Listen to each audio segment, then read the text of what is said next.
Salam alaikum, vous m'entendez? Oui, madame. Oui, madame. Oui, Mabrouk madame. l'Aïd. Vous avez passé un bon Aïd, ça va? Vous Oui, êtes madame. occupé d'accord? Oui, À toi madame. aussi. Merci, Abinti, merci. Donc, on va aujourd'hui, nous avons vu les xénobiotiques et parmi les xénobiotiques, aujourd'hui, on va travailler sur les métaux lourds. Mais s'il vous plaît, avant de commencer le cours, j'ai une proposition. Donc, pour ceux qui sont de Fès et qui ne sont pas loin, je vais essayer de faire un TP qui est simple, comme ça, pour voir les animaux, comment on fait le gavage, comment on fait les analyses un petit peu, hein. Donc, pour ceux qui souhaiteraient donc assister, pour ceux qui ne vont pas assister, je vais leur envoyer à live comme ça pour voir comment donc se déroule le TP, hein. Comme ça, pour vous donner une idée, hein. Donc, ça ne va pas être c'est-à-dire très vaste, mais ce serait intéressant pour ceux qui ne sont pas loin. Et ce n'est pas obligatoire. Donc, pour ceux qui veulent assister, donc s'il vous plaît, il faut m'envoyer les noms, ou bien je charge quelqu'un comme ça, un volontaire, hein, peut-être on va faire, comme ça pour me donner, et comme ça on pourra commencer le lundi prochain, Inch'Allah. Comme ça, on fera 1 heure, 2 heures, hein, par petit groupe pour voir comment on fait le gavage, comment on fait le prélèvement. Ce serait intéressant. D'accord? Donc, vous prenez note de ceci. Et pour les travaux dérivés, donc on les fera en présentiel, comme ça pour bien comprendre et pour vous poser des questions, pour vous préparer un peu donc à l'examen. Donc aujourd'hui, on va faire les métaux lourds comme exemple des xénobiotiques, hein. Est-ce que vous voyez bien la présentation? Oui, madame. D'accord. Donc les métaux lourds, ils ont une densité qui est supérieure à 4 grammes par centimètre cube. Et ils sont les plus polluants toxiques. Donc il y a beaucoup de métaux lourds qui sont toxiques.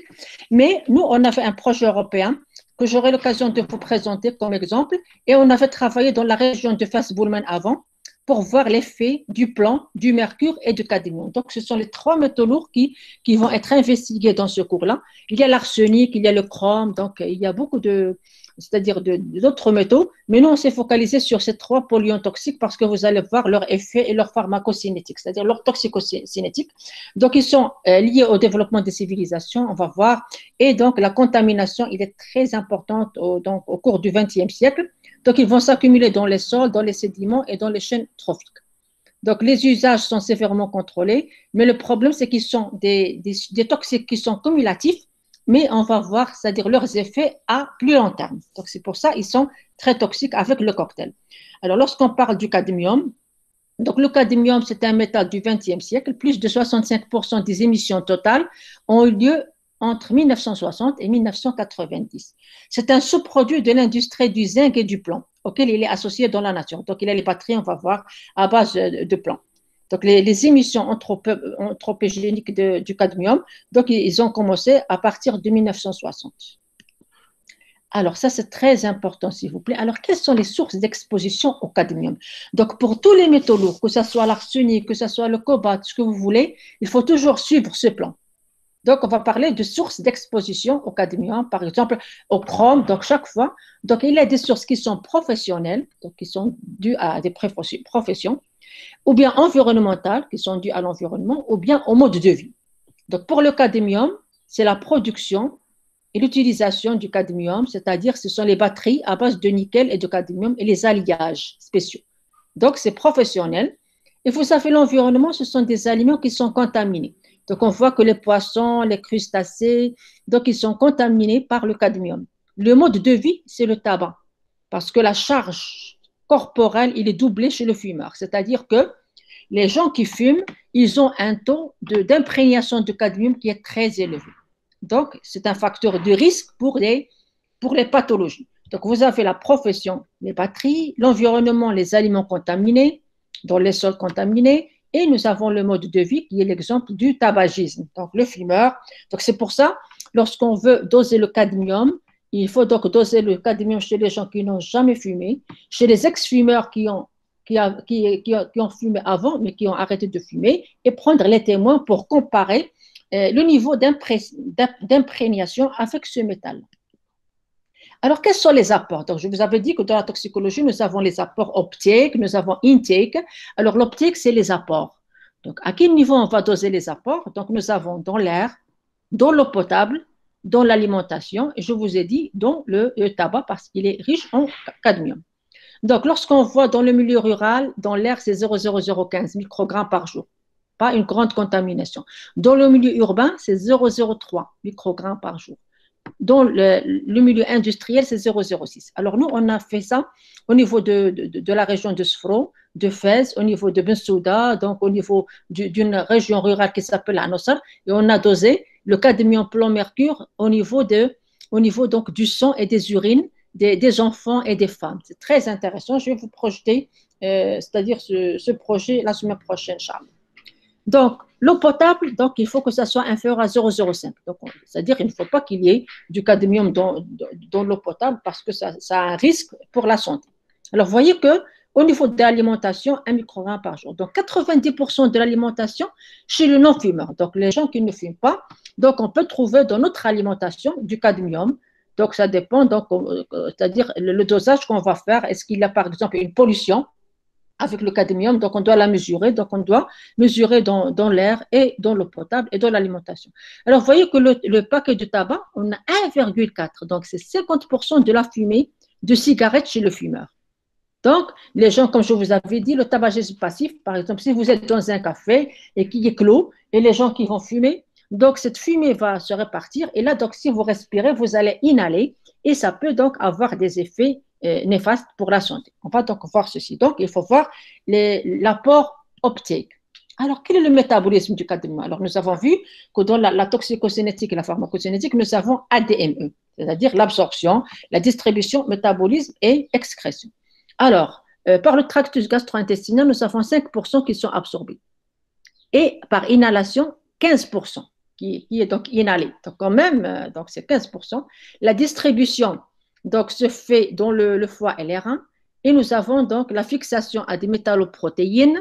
Donc, et on voit que le cadmium ne franchit pas les barrières placentaires et hémato-encéphaliques. Heureusement, donc, il ne franchit pas la barrière hémato-encéphalique pour avoir des perturbations au niveau donc, central. Alors, l'excrétion urinaire du cadmium, il est de 0,05 à 0,01% de la charge corporelle et sa demi-vie, il est de 20 ans, supérieur à 20 ans. Donc, c'est un toxique très cumulatif. C'est-à-dire, on ne peut pas, par exemple, les gens qui ont été imprégnés par le cadmium, si on va faire le dosage, ça ne va pas apparaître, mais il faut attendre. Vous voyez, donc la demi-vie, il est très longue. Donc, les gens, ils peuvent donc survivre avec des petites intoxications et qui vont être cumulatifs. Et après, donc, après 20 ans, 40 ans, on va donc voir les facteurs de risque et on va voir donc les problèmes au niveau c'est-à-dire de cette absorption. Alors là, donc, au niveau du rein, alors, vous voyez, vous avez ici, c'est la cellule du tubule proximal rénal. Alors, nous avons le cadmium, comme je vous ai dit, on peut l'ingérer par l'alimentation ou bien on peut l'inhaler par là en respirant. Donc, ça va passer dans le plasma, ça va aller fixer à l'albumine, aux métalloprotéines. Et là, vous voyez, donc, on va avoir au niveau de la cellule hépatique, il va y avoir une élimination par voie biliaire, on peut avoir une élimination par voie urinaire, mais le cadmium, donc, qui est c'est-à-dire fixé donc, au niveau de la cellule du rein, il va donc avoir une toxicité parce qu'il va être fixé à des métalloprotéines. Donc ça, pour vous, ce n'est pas très important, mais il faut voir quand même qu'il y a une élimination rénale et biliaire. Alors, avec l'âge, comme je vous ai dit, donc là, vous avez de 0 à 80 ans. Alors, vous avez ici la concentration du cadmium qui va augmenter avec l'âge. Alors, qu'est-ce que vous remarquez? Vous avez la charge corporelle totale, donc qui va augmenter, la charge corporelle du cadmium et la concentration du cadmium dans le cortex rénal. Vous voyez? Là, vous voyez dans le cortex rénal, il y a une augmentation très importante de cadmium.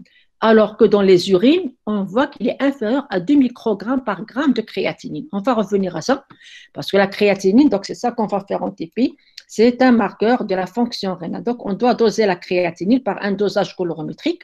Alors, vous voyez que la charge corporelle de cadmium est en moyenne de 50 à 100% plus élevée chez les fumeurs. Donc, parce que les fumeurs, ils vont être imprégnés par le cadmium.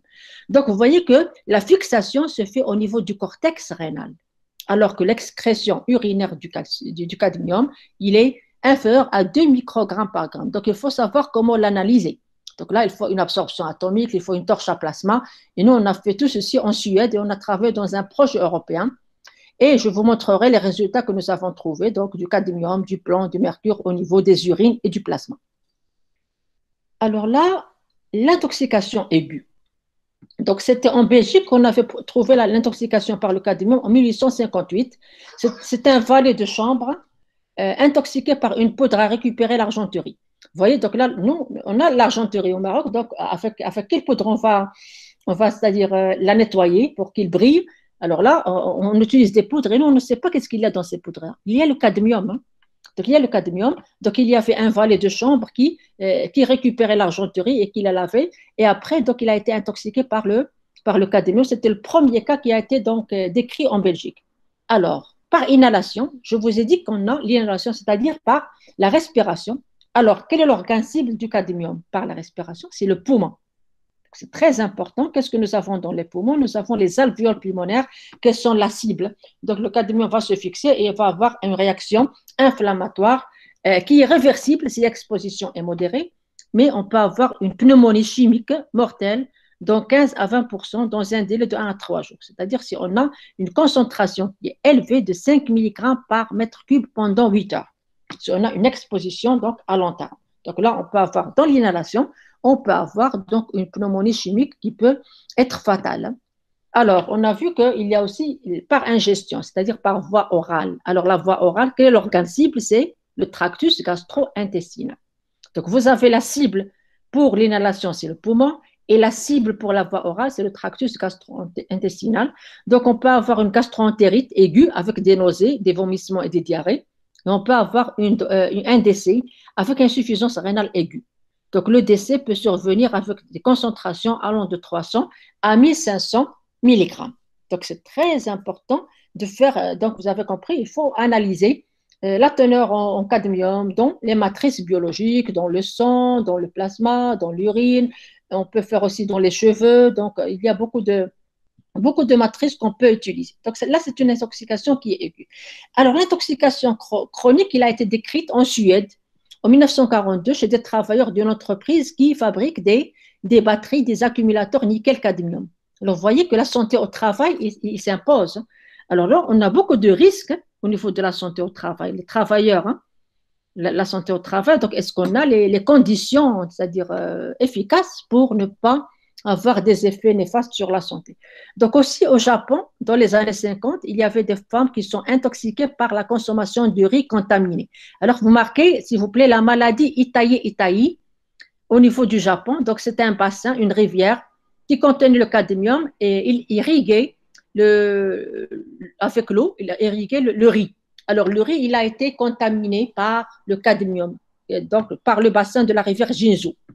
Alors là, la toxicité du cadmium a été vraiment amplifiée par 3 facteurs. La multiplicité, la ménopause et une alimentation pauvre en calcium et en fer. Parce que le calcium, il rentre en compétition avec le cadmium. Donc, lorsqu'il n'y a pas le calcium et le fer, le cadmium va prendre leur place et là, on va donc avoir un problème, on va avoir une anémie. Donc, s'il vous plaît, vous marquez maladie Itaï. Donc, je peux vous demander, il est dû à quoi cette maladie? Donc, il est dû à la consommation du riz qui a été contaminé par l'eau qui venait du bassin de la rivière de Jinzu. Alors là, vous voyez, la ménopause joue un rôle important parce que la ménopause, donc on a une déminéralisation de l'os, on a une anémie au niveau de la ménopause, donc on a un déficit du calcium et du fer et le cadmium, il va prendre leur place. Donc c'est très important. L'alimentation pauvre en calcium et en fer aussi, il va augmenter cette contamination. Alors, au niveau de l'intoxication chronique, quels sont les organes cibles, s'il vous plaît? Et ça, vous marquez, je peux vous poser quels sont les organes cibles de l'intoxication en métaux lourds en général. Et vous allez spécifier cadmium, plomb, mercure, donc vous expliquez. Alors, dans l'intoxication chronique, vous avez le rein par ingestion et inhalation, vous avez l'os par ingestion et inhalation, et le poumon par inhalation. Donc, dans le rein, lorsqu'on va respirer, on va atteindre les reins. Lorsqu'on va manger, on va attaquer les reins. Lorsqu'on va respirer et manger, l'os aussi va être attaqué. Et les poumons seulement lorsqu'on va respirer. Donc ça, s'il vous plaît, c'est très important. Les principaux cibles de l'intoxication chronique au cadmium sont le rein, l'os et le poumon.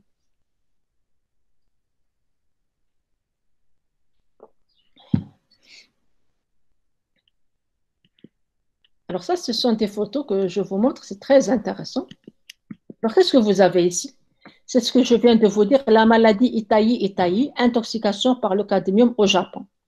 Alors vous voyez, il y avait des mines de zinc et de plomb sur un affluent de la rivière de Jinzu, donc qui passait dans le bassin, et le rejet, alors vous voyez, les rejets de cadmium qui sont très intenses, et ça va dans le bassin de la rivière de Jinzhou.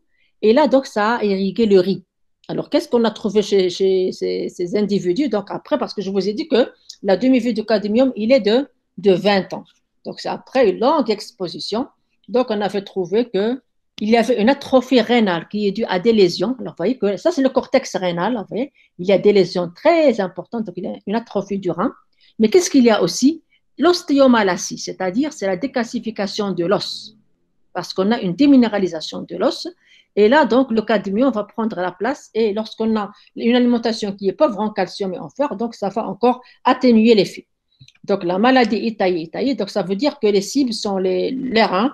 Donc, je vous ai dit le rein et l'os, et il y a aussi les poumons par inhalation. Alors là, c'est pour vous expliquer, c'est un peu difficile pour vous, mais ce serait intéressant pour vous de comprendre. Alors, vous voyez ici, alors là, vous voyez, ce sont les années, hein. 1945, c'est la fin de la Deuxième Guerre mondiale. Alors, vous voyez, en 1955, ils ont donné la thérapie avec la vitamine D, hein, pour donc diminuer cette déminéralisation. En 1967, c'était les pathologies qui ont été certifiées au niveau de la préfecture de Toyama. Alors, vous voyez, de 1945 alors 1965, alors il y avait beaucoup de morts deaths with Itaïe disease, like symptoms identified as Itaïe disease identified as suspected disease. Donc, c'était en 1985 qu'ils ont trouvé qu'il y avait des mortalités qui sont très intenses, donc chez les femmes et chez les hommes, qui sont dues à cette maladie Itaïe. Donc, il y avait les cas de risque qui étaient de 300, mais quand même, il y avait la mortalité qui augmentait. Alors, vous voyez, donc ça, c'était en l'article de 1973. Donc, ils n'arrivaient pas déjà à voir donc cette teneur-là.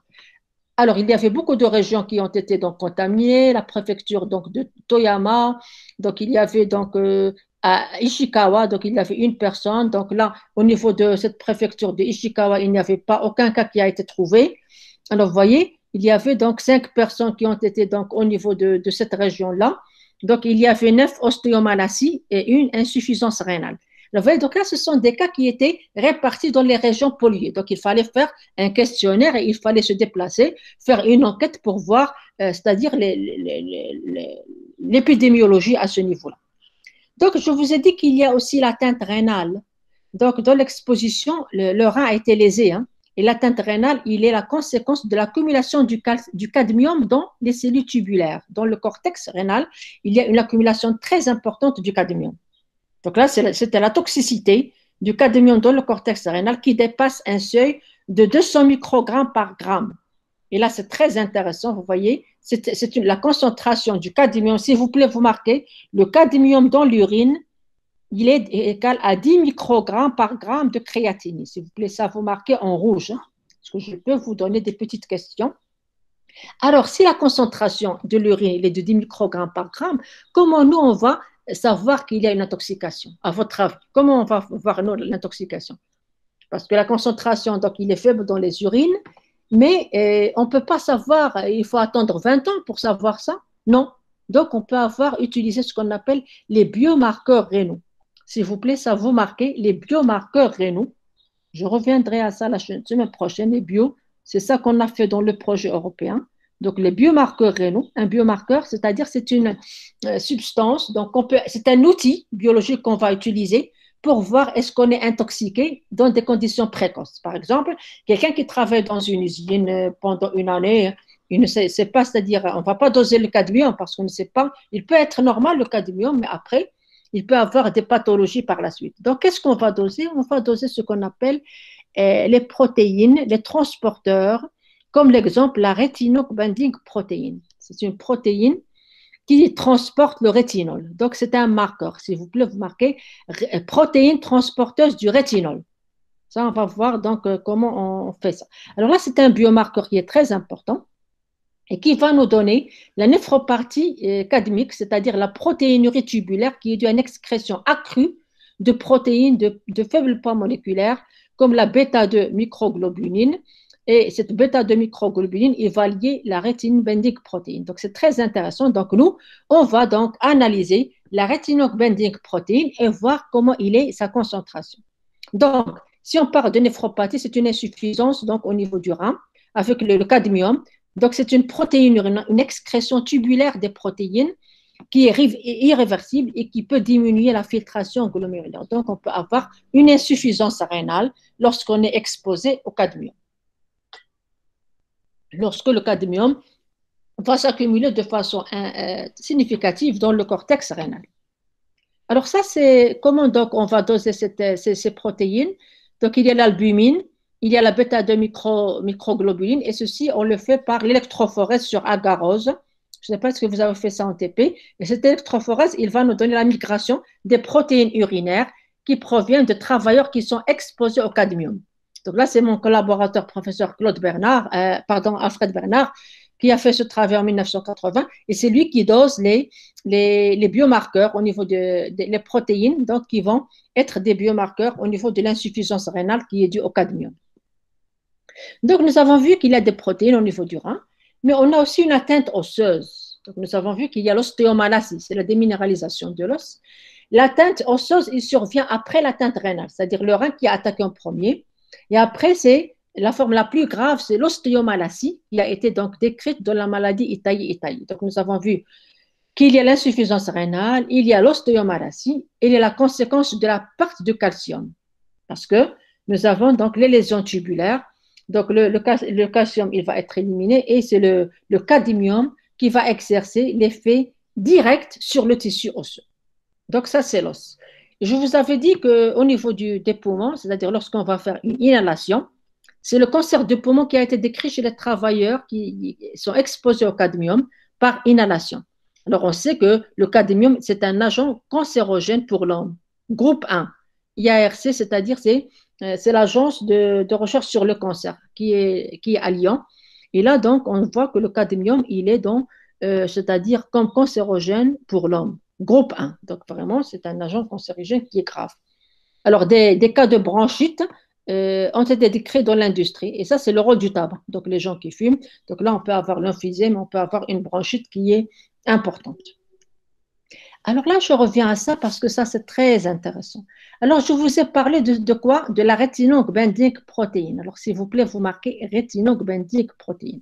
Alors, ça, c'est un pourcentage de sujets qui développe une protéinurie tubulaire, c'est-à-dire quoi une protéinurie tubulaire? Donc, on va avoir une élimination des protéines au niveau du tubule rénal. Alors, comment nous, on va savoir cette élimination?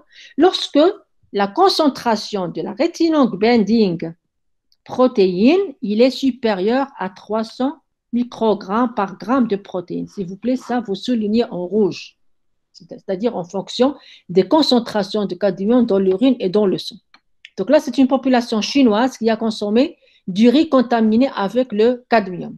Alors, qu'est-ce qu'on remarque? Je ne vais pas vous donner ça à l'examen, mais c'est pour vous expliquer comment on peut utiliser les analyses et les outils pour détecter une toxicité au niveau de notre population. Alors, par exemple, là, donc il faut chercher la toxicité en fonction du sexe, donc il faut avoir les hommes et les femmes, mais nous, on doit chercher le pourcentage des sujets qui ont une rétinol binding protéine supérieure à 300 microgrammes, c'est-à-dire à 0,3 mg par gramme.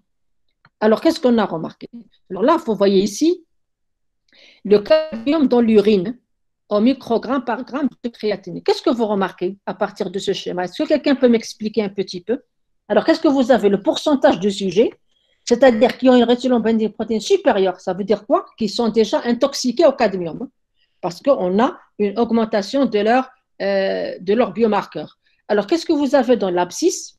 Vous avez les femmes et les hommes, donc les femmes en foncé et les hommes clairs, et vous avez ici les taux, la concentration inférieure à 2 microgrammes, entre 2 et 5, entre 5 et 10, et des concentrations supérieures à 20. Et vous avez dans l'autre cas la même chose, mais seulement on a dosé le cadmium dans le sang. Alors, à votre avis, quelle est la technique la plus intéressante? Est-ce que c'est de doser le cadmium dans l'urine ou bien de le doser dans le sang?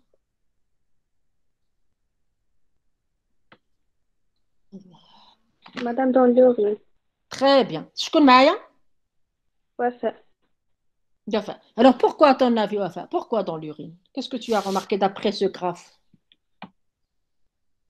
Madame, on sait que le cadmium est trouvé dans le cortex rénal. Oui, très bien, oui, il y a ça.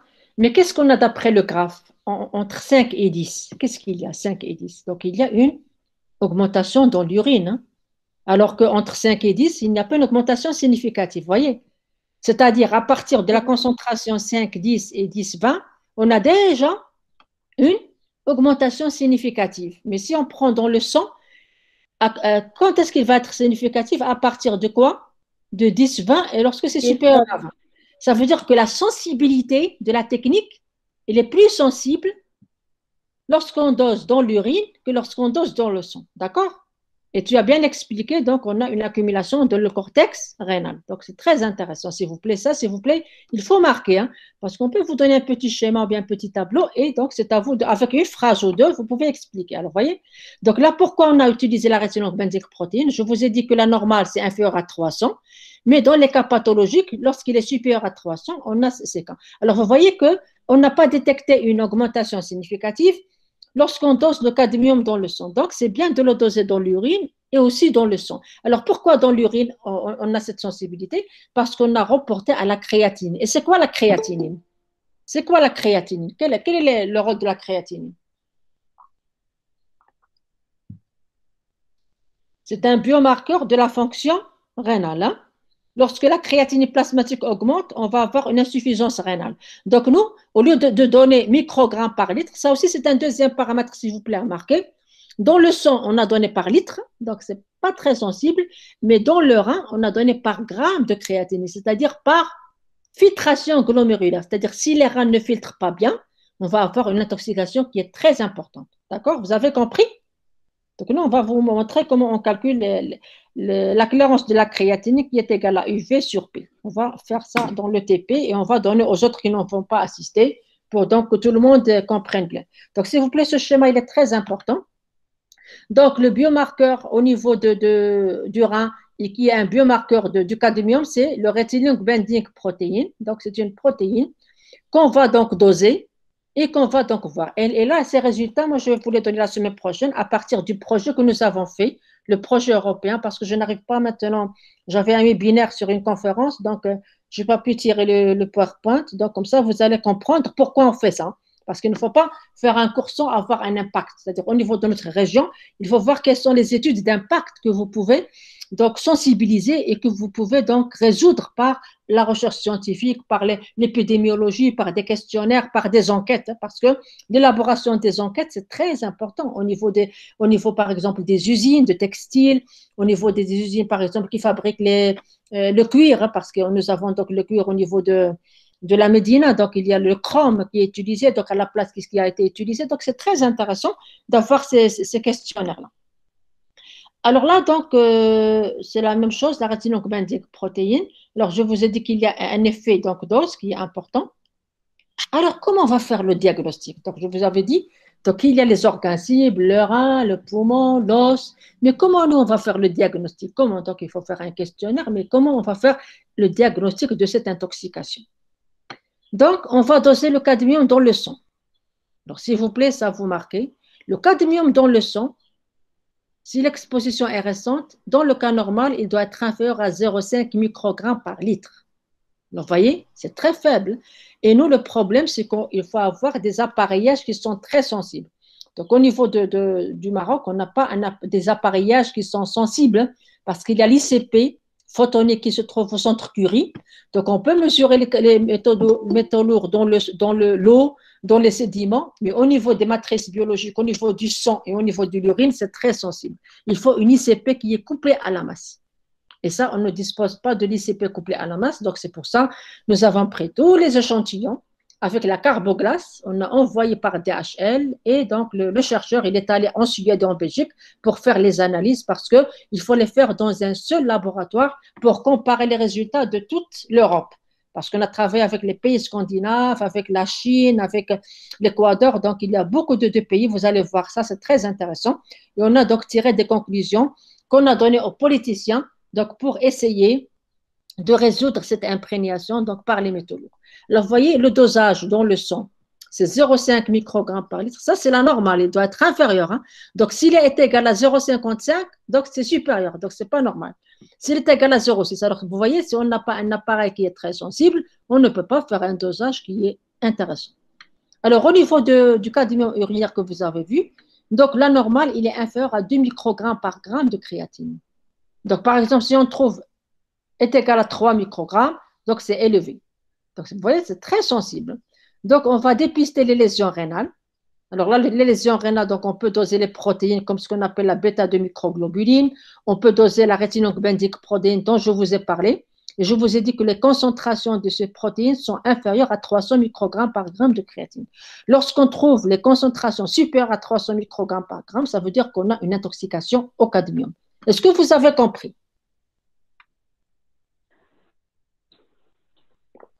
Madame, pourquoi on utilise seulement la créatinine? Excellente question. Parce que, donc, les reins, par exemple, nous, on dit, donc, les gens qui consomment du thé, c'est pas bon parce que dans le thé, il y a de l'aluminium. Et là, les gens qui sont vieux, qui ont une insuffisance rénale, donc ils vont accumuler l'aluminium parce qu'ils n'ont pas une excrétion importante. Alors, la créatinine, c'est quoi?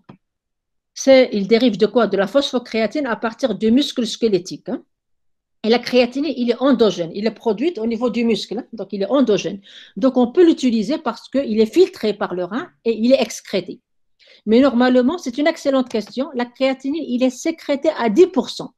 Mais le dosage qu'on va utiliser, nous, il va avoir un surplus de 10% parce qu'on utilise les sels de chrome. Ça veut dire que les 10% sécrétés sont neutralisés par les 10% du dosage qu'on va effectuer. Donc, on peut dire que la créatinine qui est filtrée, il va être excrété. Alors, c'est un bon marqueur de la fonction rénale.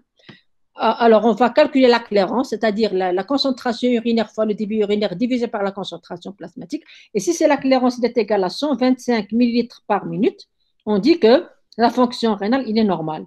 Mais si on trouve que c'est inférieur à 60, à 70, on dit qu'on a une insuffisance rénale. Très important ça. Alors, donc, on doit utiliser la créatinine. Il y a une autre substance qui est utilisée, mais cette substance, il est exogène. On l'appelle énuline. Alors, est-ce que quelqu'un connaît c'est quoi énuline? L'énuline, c'est quoi énuline? C'est un polysaccharide. Très bien. Bravo. C'est Wafa ou c'est qui? Oui, madame. Ouais. Ouais, c'est le job, monsieur Wafa. Hein? Très bien. C'est un polysaccharide. Alors, qu'est-ce qu'il fait l'énuline? Comment on utilise cette énuline? Vous avez fait ça dans le cours. Qu'est-ce qu'on va doser avec l'énuline? On doit la perfuser par voie intraveineuse, hein, parce qu'il n'est pas endogène. Hein. Donc, on doit la perfuser, on doit attendre l'équilibre après 2 heures, hein, pour qu'on ait une répartition comme pour le volume de distribution dont je vous ai parlé. D'accord? Donc, il faut attendre 2 heures pour qu'on ait un équilibre, pour faire un prélèvement et pour faire la clairance comme pour la créatine. Donc, il est plus précis, l'énuline, mais c'est très, on ne peut pas prendre chaque personne, hein, et lui faire la perfusion. Quand est-ce qu'on utilise l'énuline? Les gens qui font une transplantation rénale, donc pour voir est-ce que la fonction rénale marche très bien, on va leur faire une perfusion de l'énuline intraveineuse pour voir ceci. Donc c'est très bien et pour voir qu'ils ne vont pas rejeter la greffe. Donc ça, c'est pour ça qu'on l'utilise. Mais on utilise la créatine. Donc l'énuline, c'est un marqueur du volume du liquide extracellulaire. Vous avez fait ça dans le cours, hein? Le volume du liquide extracellulaire, comment on va le mesurer? En perfusant par voie intraveineuse l'énuline. D'accord? Donc, c'est un marqueur et c'est aussi un marqueur de la fonction rénale. Mais nous, on utilise la créatinine parce qu'il est endogène et parce qu'on n'a pas besoin de faire tout ceci. Parce que lorsqu'on mesure la créatinine plasmatique et on trouve qu'il est supérieur à un seuil, on peut dire qu'on a une insuffisance rénale. Donc, c'est la créatinine plasmatique qui est le marqueur de la fonction rénale. D'accord? D'accord, madame. Merci. Alors, maintenant, on va passer au plomb. Alors, c'est quoi le plomb? C'est un métal qui a été utilisé par la production donc, dans l'Empire romain. Et donc, il y avait beaucoup de tonnes qui ont été utilisées. Usages multiples dans les canalisations. Par exemple, dans l'ancienne Médina, on a beaucoup de canalisations avec le plomb, les gains, les peintures. Hein, avec le plomb, c'est pour ça, on dit, c'est-à-dire il ne faut pas donner aux enfants hein, les jeux avec les peintures parce qu'ils peuvent gratter et ils peuvent donc être intoxiqués. Donc, c'est très important. Les tirs, hein, les tirs tboreda, hein, les tirs qu'on fait avec les chevaux. Hein. Donc là aussi, il y a le plomb qui sort. Hein. Donc là, les émissions, donc, ils sont vraiment dans la moitié du XXe siècle. Et là, on voit qu'avec l'avènement de l'automobile, on voit donc qu'on a le plomb qui est dégagé au niveau de l'essence. Alors maintenant, on utilise un gasoil sans plomb, d'accord? Parce on a fait donc le retrait. Mais le Maroc, il vient de faire le retrait. On a toujours le gasoil avec plomb. Mais on voit donc, lorsqu'on voit donc les stations d'essence, on voit qu'il y a le gasoil sans plomb. Et c'est ça qu'il faut utiliser parce que avec les automobiles, avec les émissions, au niveau des voitures, des bus et tout, donc ça donne une pollution avec le plomb. Alors là, c'est pour ça, on va voir quelle est donc l'intoxication chronique, on l'appelle le saturnisme. Donc, il est connu depuis longtemps. Le saturnisme professionnel avec les peintres. Donc, les peintres utilisent la peinture parce il y a le plomb. Il y a le saturnisme hydrique, l'eau acide, donc le saturnisme qui est lié à la consommation d'alcool. Et il y a aussi donc le saturnisme provoqué par l'ingestion d'écailles de peinture. Donc, on a les petites écailles de peinture. Même dans le mur, il y a des enfants qui sucent leurs doigts et qui peuvent donc être intoxiqués. C'est ce qu'on appelle le pica. Donc, le plomb, on le trouve dans les peintures. Et là, on a les tagines marocaines maintenant. Vous connaissez le tagine. Hein? Donc, on dit lorsqu'on va cuire le tagine, on va faire donc le tagine, donc il y a du plomb. Alors maintenant, il y a une réglementation pour ne pas utiliser le plomb dans les tagines qu'on fabrique, mais pour utiliser autre substance qui ne va pas avoir donc un effet néfaste pour la santé. Donc là, on voit, donc ça, ce sont les émissions du plomb. Donc ça, c'est pas pour vous, c'est pas très important. Mais là, c'est l'évolution du plomb. Alors, vous voyez, les hommes qui sont fumeurs, il y a le taux du plomb qui est très élevé. Les non-fumeurs, il est faible. Alors, les femmes qui sont fumeurs, donc il y a quand même le taux du plomb qui est élevé, mais on trouve que chez l'homme, c'est plus élevé que chez la femme. Alors, quelles sont les sources d'exposition? Alors, vous voyez qu'on utilise les mêmes plans, les sources d'exposition. Donc, nous avons les sources qui sont donc professionnelles, les fonderies, les batteries, les cristalleries. Vous avez environnemental, ce sont les rejets industriels, le trafic routier et les peintures. Hein. Les domestiques, c'est l'eau potable. Donc, on peut trouver, par exemple, dans l'ancien Médina maintenant, ils changent les canalisations parce qu'ils étaient à base de plomb. Et ça, donc, ça peut donner des effets donc, qui sont très, très néfastes. Et dans la vaisselle, comme je vous ai dit, les tagines marocains, il y avait donc la coloration, on utilisait les plombs pour la peinture. Et donc, les stands de tir, les modes de vie, et là, les hobbies et les jeux donc, qu'on utilise qui sont à base de plomb. Alors, le métabolisme du plomb, alors, il est donc, absorbé par voie gastro-intestinale à 10%, mais chez l'enfant, il peut aller jusqu'à 50%. Et l'inhalation, c'est-à-dire par respiration, il est de 30 à 50%. Donc, quand même, c'est dangereux. Alors, la distribution dans l'os, il est de 95%. Alors, lui, il franchit les barrières hémato-encéphaliques et placentaires. Ce n'est pas comme le cadmium.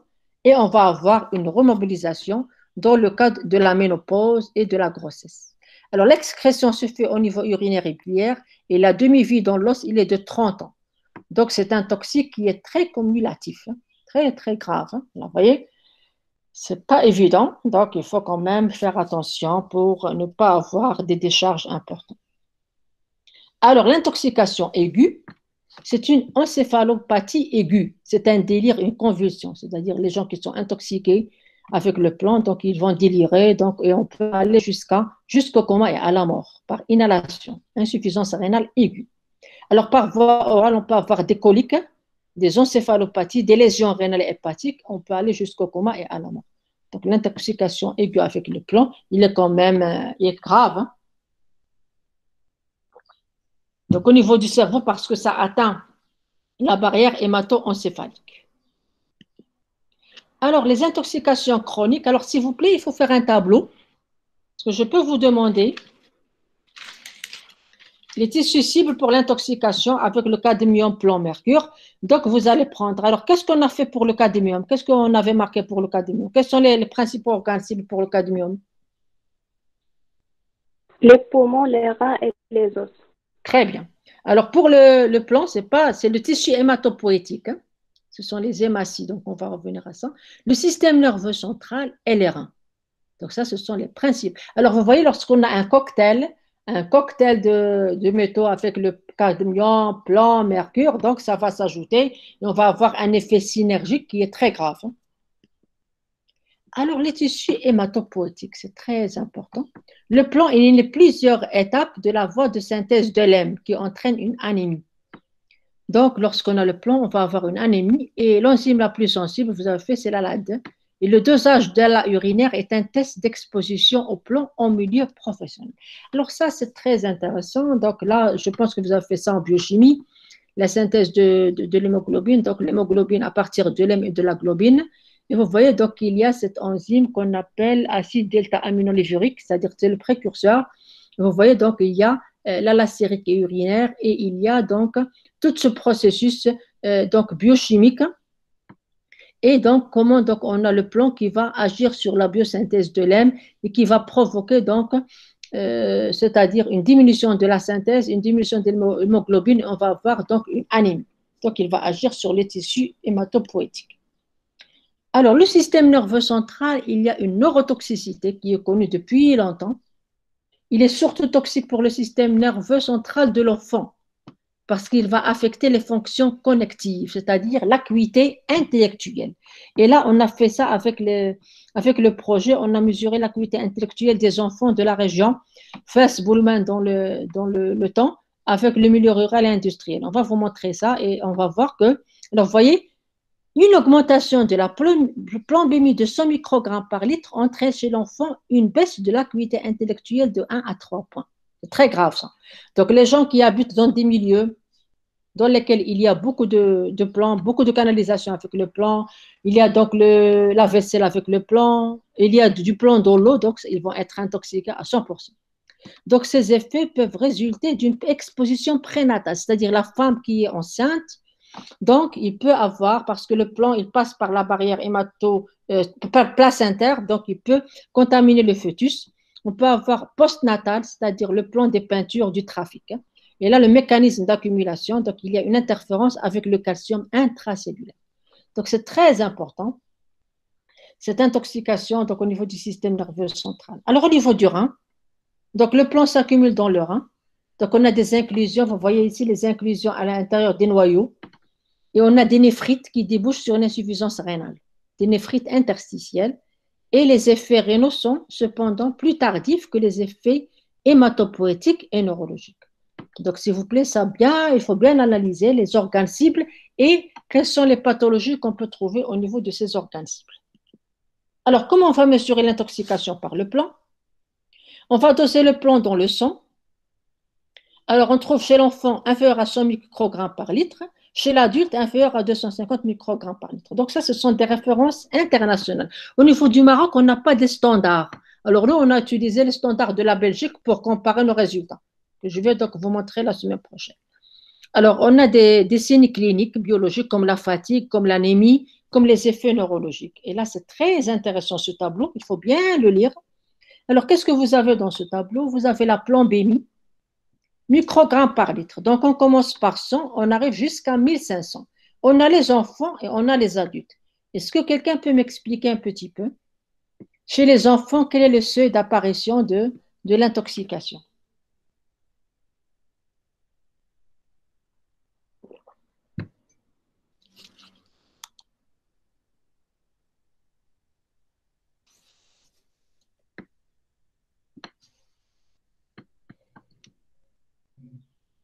Supérieur à 100. Très bien.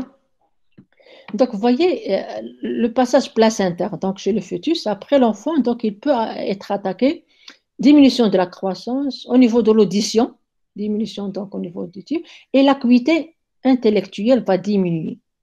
Mais lorsqu'on va augmenter, vous voyez, à 200, donc on a une vitesse de conduction de l'influx nerveux qui va diminuer, on a les protoporphyrines érythrocytaires qui vont diminuer, le métabolisme de la vitamine D va être perturbé, d'accord? Alors, lorsqu'on va augmenter à 300, on a le métabolisme de la vitamine D qui est perturbé, et à 400 microgrammes par litre, on a diminution de la synthèse de l'hémoglobine. À partir de 500 microgrammes par litre, on a des douleurs abdominales, donc l'anémie à partir supérieure à 500, donc anémie, néphropathie, encéphalopathie. Après, c'est le décès. Vous voyez? Alors, si on prend chez l'adulte, on peut commencer par une hypertension artérielle, mais à 200, donc on peut avoir chez la femme au niveau des érythrocytes, donc il y a des érythrécissements. Alors, on a l'acuité auditive qui diminue à 300. La tension artérielle systolique qui augmente, néphropathie, infertilité masculine, neuropathie périphérique à 400-500, altération de la synthèse d'hémoglobine, la longévité diminue, après c'est l'anémie et après c'est l'encéphalopathie. Vous voyez, donc vraiment, c'est très important. Alors nous, on a comparé les adultes avec les enfants.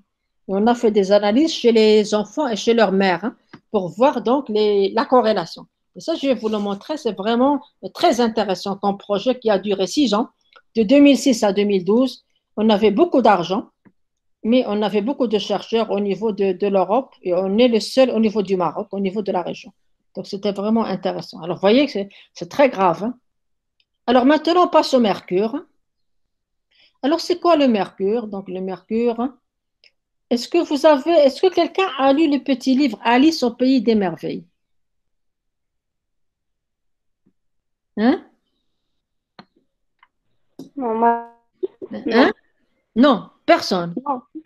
Au niveau du collège et du lycée, on ne vous a pas donné ça parce que nous, dans le temps, on lisait ce bouquin-là. Alors, je vais vous montrer pourquoi je vous dis ça. Alors, donc, le mercure, donc, il y a une toxicité qui est très importante. Il est bien accumulé par méthylation. Donc, il y a le cycle géobiochimique du mercure, ça, c'est pas important. Les émissions, donc, ont démarré à partir de 2000. Alors, le chapelier faux. Est-ce que quelqu'un connaît le chapelier faux d'Alice hein, au Pays des Merveilles? C'était un chapelier qui est intoxiqué par les vapeurs de mercure lors du feutrage des chapeaux. Donc, il y avait les chapeaux dans une usine hein, et le chapelier, donc, c'est lui qui faisait le feutrage hein, et la coloration. Il a été intoxiqué par les vapeurs de mercure. Hein. C'est pour ça qu'on dit le chapelier fou du personnage bien connu dans Alice au Pays des Merveilles. Donc, vous pouvez mettre Alice au Pays des Merveilles, vous pouvez donc voir l'histoire de ce chapelier fou.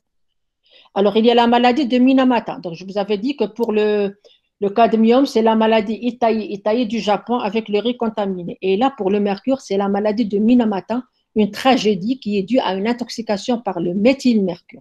Et ça, s'il vous plaît, vous marquez. Hein. Donc, il y avait beaucoup de morts. Et là, donc, Minamata, donc il faut chercher un peu. Donc, c'était Flion qui avait donc largué le mercure qui était donc il se trouve au niveau des poissons. Alors, quelles sont les expositions au mercure? Il y a les expositions professionnelles, c'est-à-dire la production, le mercure inorganique, le mercure dans l'industrie et la dentisterie. Parce qu'on trouve qu'il y a du mercure aussi dans les savons. Lorsqu'on blanchit le papier, donc on utilise du mercure. Dans les cosmétiques, on trouve du mercure. Hein. Mais au niveau des dents, c'est-à-dire les amalgames que le dentiste remplit, ils sont imprégnés de mercure. Hein.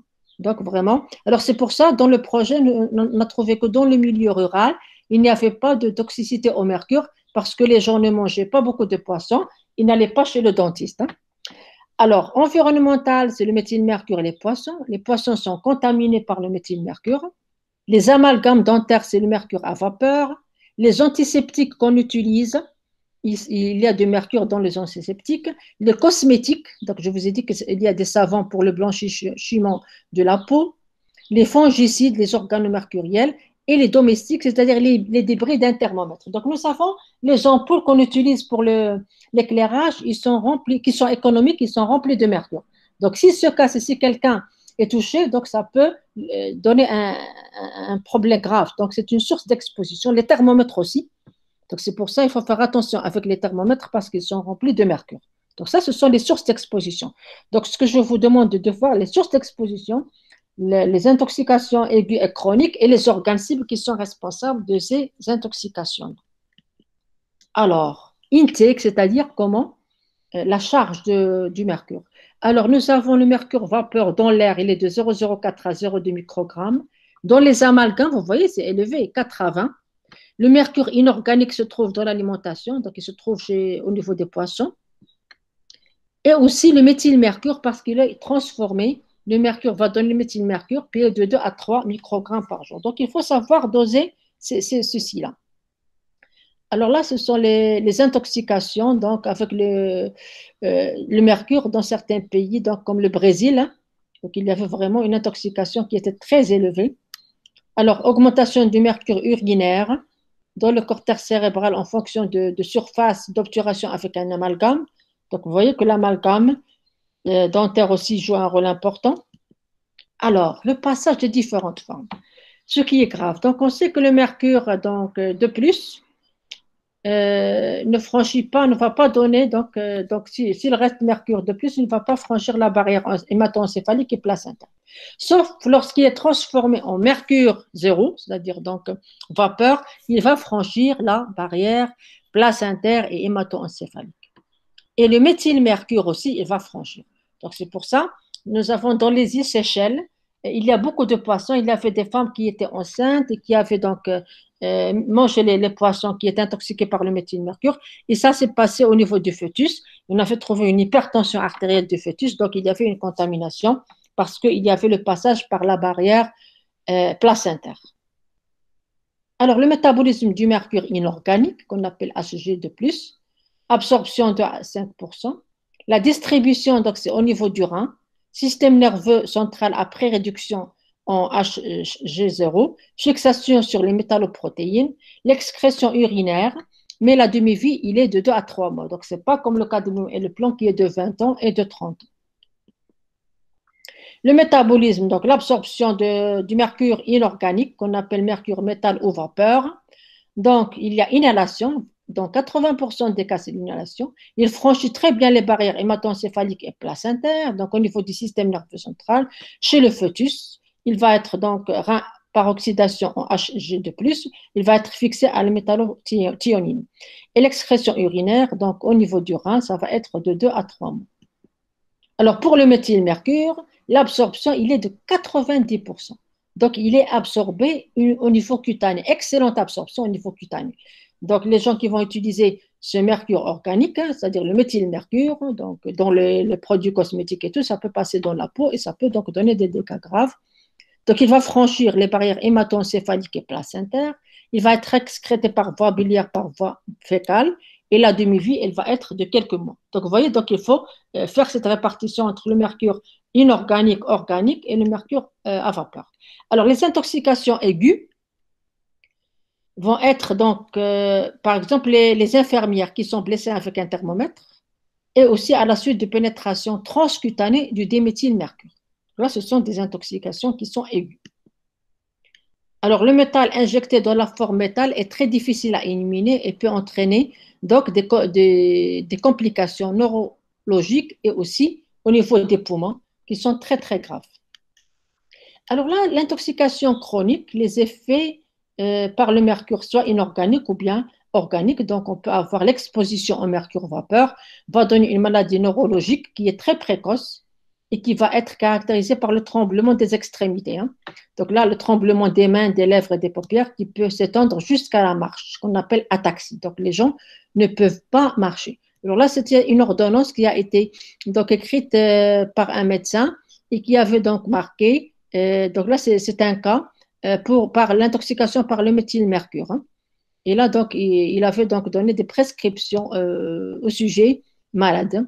Donc là, c'était une intoxication, la première en 1952.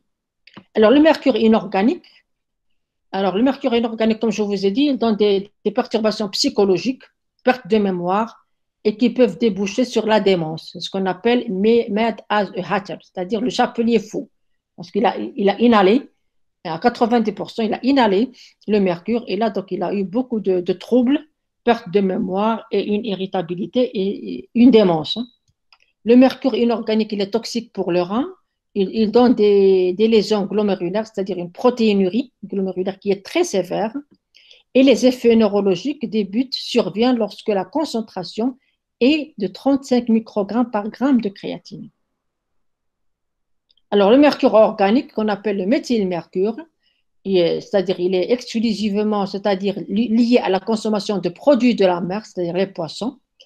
Et la neurotoxicité du méthylmercure est plus importante que celle du mercure vapeur. Il est 10 fois plus importante chez le fœtus que chez l'adulte. Il se traduit par un retard mental et psychomoteur irréversible. Donc, il y a eu des empoisonnements collectifs à l'Irak pendant l'hiver de 72 parce qu'ils avaient consommé du pain fabriqué avec des grains traités par le méthylmercure. Il y avait beaucoup de morts en Irak, donc en 1971, et une hospitalisation de plusieurs patients. Et là, vous voyez que ppm, c'est microgrammes par gramme, s'il vous plaît. Donc, vous marquez ppm, donc c'est 10 microgrammes par gramme dans le cheveu maternel. Donc, ils avaient vu le seuil de toxicité pour le fœtus. Il est donc de 10 microgrammes par gramme dans le cheveu donc, de la mère. Alors là, c'est maternel hair concentration, c'est-à-dire lorsqu'il y a, et là, c'est la fréquence de retard donc, au niveau de la marche chez le fœtus. Alors, qu'est-ce que vous remarquez? Plus la concentration augmente du mercure, donc 10 microgrammes. Lorsqu'on dépasse 10 microgrammes, on a un retard dans la marche, donc chez les enfants. Alors ça, c'est un pourcentage de retard en Irak en relation avec les taux de mercure dans les cheveux maternels. Donc là, c'était une étude qui a été faite après, hein, en 1989. Alors, comment on fait le diagnostic? C'est la même chose. Donc, on va doser le mercure urinaire et on va trouver la normale inférieure à 5 microgrammes par gramme. On va doser dans le sang total et on doit trouver inférieur à 10 microgrammes par litre. Et on doit chercher les signes donc, cliniques, les troubles neurologiques qu'on appelle tremors, donc les altérations au niveau du rein. Alors, vous voyez, c'est très important. Vous avez compris? Ça va? Vous avez suivi? Oui, madame. Donc, s'il vous plaît, donc, il faut faire un petit tableau avec le. Donc, moi, je ne vais pas vous faire tous les métaux, mais là, je vous ai donné les métaux lourds. Mais on va faire un autre sur les dioxines. Est-ce que vous connaissez c'est quoi les dioxines? Hein? Non? Les dioxines. Vous ne connaissez pas?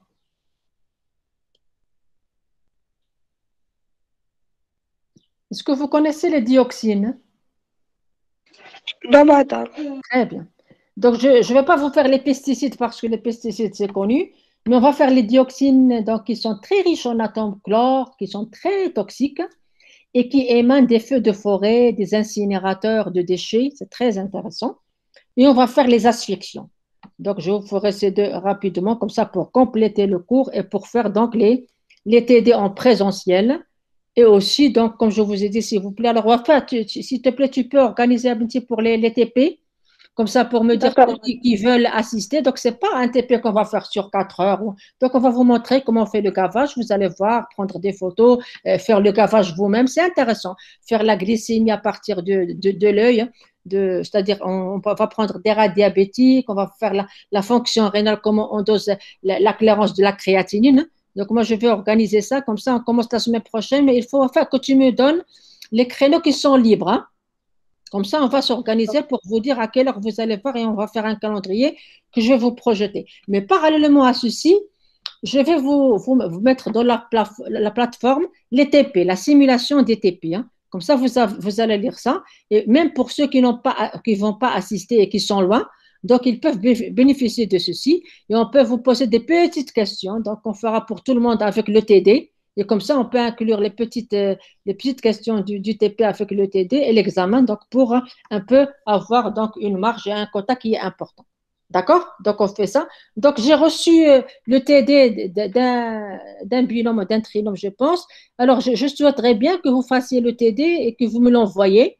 Et comme ça, donc, pendant c'est-à-dire la séance présentielle, c'est vous qui allez présenter ceci. Hein. On va discuter, on va poser des questions comme ça pour avoir des interactions pour bien préparer l'examen. D'accord?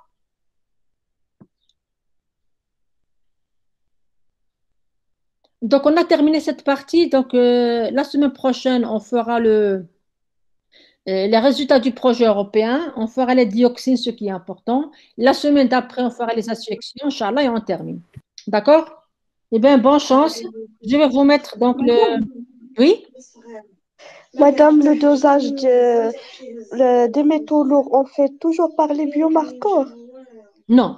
Le dosage des métaux lourds, donc par exemple, je vais vous montrer ça dans le projet européen. Alors, nous, qu'est-ce que nous avons fait? On a fait une enquête et on a pris trois zones cibles. Khadina Ben Souda, Ain Nqbi. Donc, on avait pris 3 au niveau de la zone urbaine industrielle de Fès. Et on a pris la zone rurale de Sofrou. Et alors, on a pris un échantillonnage. Par exemple, nous avons 500 enfants, on a pris 200. Donc, le problème, c'est qu'il faut faire ça dans le sang total. et dans l'urine. Et on ne doit pas avoir des contaminations. Alors, parce que lorsqu'on fait, on ne peut pas faire dans le plasma parce il y a des interférences. Donc, lorsqu'on fait dans le sang total, parce que c'est très intéressant, on peut aussi faire dans les érythrocytes, hein, parce qu'il y en a qui font dans les érythrocytes. Donc, dans le sang total, on prélève le sang, mais on va faire l'analyse avec un ICP photonique, c'est-à-dire c'est une absorption atomique. Donc, nous avons une absorption atomique qui est normale. Et là, ça peut nous donner, on fait le dosage avec, mais au niveau de l'absorption atomique qui est couplée photonique, il n'est pas sensible, hein. Alors, vous avez vu que ce sont de l'ordre de microgrammes. Donc, on ne peut pas doser microgrammes. Nous, on a fait des analyses à Rabat, à Casa, et on a trouvé des milligrammes. Alors, on a dit, si on nous a envoyé un sang qui est lyophilisé, dans tous les pays de l'Europe et au Maroc, on a fait les analyses, mais nous, on a trouvé des résultats très élevés. Alors, ils nous ont dit, votre technique n'est pas fiable, hein. Vous ne pouvez pas doser ça. Donc, vous voyez, donc, on a fait ça avec l'ICP couplé à la masse. En Suède et en Belgique, parce qu'ils ont les standards, ils ont la technique, la reproductivité et la répétitivité des résultats. Alors, par exemple, si on a un technicien qui fume, hein, à l'intérieur et qui fait les analyses, donc il va contaminer les analyses. Vous avez compris? Donc, il va contaminer les analyses. Donc, il faut qu'il y ait une chambre, comme on dit, une chambre blanche, dans laquelle personne ne rentre, pas de contamination et les analyses se font. Moi, j'étais en Suède et j'ai donc vu ces chambres blanches. C'est extraordinaire comment les analyses se font avec un contrôle de qualité et une standardisation. Alors, nous, avec ce projet, c'était difficile pour nous de faire. Donc, on a fait les analyses au niveau des marqueurs rénaux, très bien, que tu as dit à faire. Donc, les marqueurs, on a fait l'albumine, la créatinine. On a dosé l'albumine, on a trouvé des taux très élevés. Alors, ils nous ont dit, oh, les urines, c'est très élevé, il faut nous envoyer les urines. Mais on a envoyé les urines et ils ont trouvé les mêmes résultats que nous, parce que nous avons une protéinurie, hein. Donc, la plupart des sujets âgés, c'est quoi une protéinurie? Une dégradation du filtre glomérulaire et les protéines vont passer le filtre, ils vont aller dans le rein. Parce que dans les conditions normales, on a 0 protéines dans notre urine, hein. Mais si on trouve des protéines dans l'urine, ça veut dire de l'albumine dans l'urine, donc ça veut dire qu'on a une protéinurie, qu'on a des facteurs de risque, par exemple les gens qui ont un diabète, ils ont ce facteur de risque, donc ils ont dit que les résultats ils sont fiables, donc ça veut dire que ces femmes que vous avez analysées sont des femmes diabétiques, des femmes qui ont des troubles, donc il faut faire attention. Donc au niveau des corrélations, pour expliquer, donc on doit prendre des sujets sains, et après on peut prendre des sujets diabétiques et faire les corrélations, d'accord?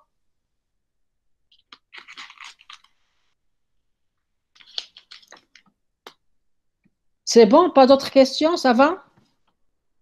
Merci, madame. De rien, donc bon courage. Alors, s'il te plaît, Wafa, si tu peux me préparer donc les étudiants qui souhaitent faire c'est-à-dire le TP, hein, en présentiel et qui veulent donc assister pendant donc 2 heures rapidement, hein. Comme ça, ils vont et après et me dire les créneaux par exemple, si c'est lundi toute la journée, comme ça on peut commencer de 9 heures à 11 heures et après de 11 heures à 13 heures. Vous voyez? Donc on continue avec des petits groupes. D'accord? Donc tu peux te charger de ceci. D'accord. Merci beaucoup, hein. Merci.